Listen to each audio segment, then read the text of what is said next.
برادر، آدمی پولدار قرض کرده خیر کند درست می شود؟ پولدار چه خیلی قرض میکرده است؟ پول مثال نداشتم. تجارت دارد و پولش در تجارش قرض کرده و خیر میکند و در پولش در مال هست ده. مثلا یک آدم $1,000,000 پول دارد، دام ساخته بله است، مثلا بارش در خیتای بار کردگی در کانتینر حالی نآمده است، مثلا عینی همین وقتی زکات میبراردگی پولی نقد ندارد. مثلا یک شاگردش یک دوستش میگه که $50,000 ته من زکاتامو برارم، گفته میگیرد پولی نقد میتید. او مال دارد، پول دارد، وفا دارد.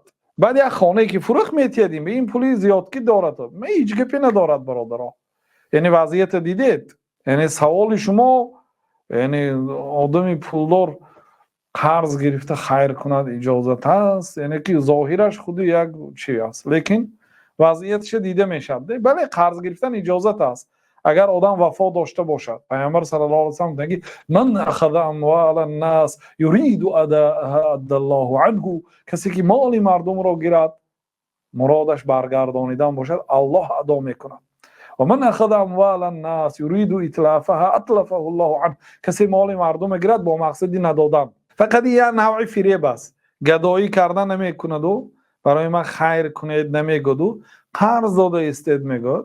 قرض که میتید نمیتید، او وفای هم ندارد، او یه چیزی ندارد که به فروشد و به شما تید. انا این خیلی آدم های مالشه پیامبر صلی الله علیه و سلم که اطلفه الله عنه، همون پول الله تعالی نیست و نابود میکند.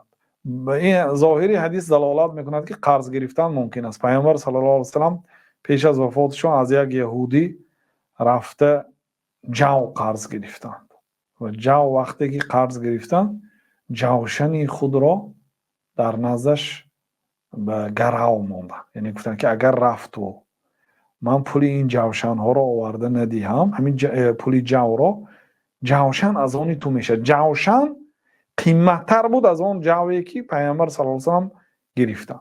مگر پیامبر صلی الله علیه و سلم نمیتونستن همین از یگان مسلمان گیرند یا از ابوبکر گیرند یا پولی نقد اول قرض گیرند و رفته گیرند؟ میتونستن. یکی اینی همچون مشروع برای اومد از یک یهودی، مات النبی صلی الله علیه و سلم و درعه مرهونه عند یهودین، وفات کردن پیامبر صلی الله علیه و سلم و حالا اون که جوشنشان در نزد یهودی در گراو بود. یعنی پولی جو نداده وفات کردن پیامبر صلی الله علیه و سلم. قرضدار وفات کردن، لیکن قرضدار که به چی جوشنشان بود اخیر در دستش، او جوشن قیمتتر بود. پیامبر صلی الله علیه و سلم امکانیتی قرض پرداخت نکرده از دنیا گذشتن. بعد حضرت ابوبکر صدیق رضی الله عنه در حال رفته قرض داده جوشنی پیامبر صلی الله علیه و سلم گرفته آمد. اون جوشنی مبارک است، به بدنی مبارک رسول الله صلی الله علیه و سلم رسیدگی است. جوشنی مبارک، جوشنی رسول الله صلی الله علیه و سلم بود، در حال گرفته آمدن، پول دادن و گرفته آمد. یعنی دلالت میکند که قرض گرفتن اجازت است، لیکن اگر انسان وفا داشته باشد، وفا به معنی که چیز دارد، پول دارد و عینی حال ندارد،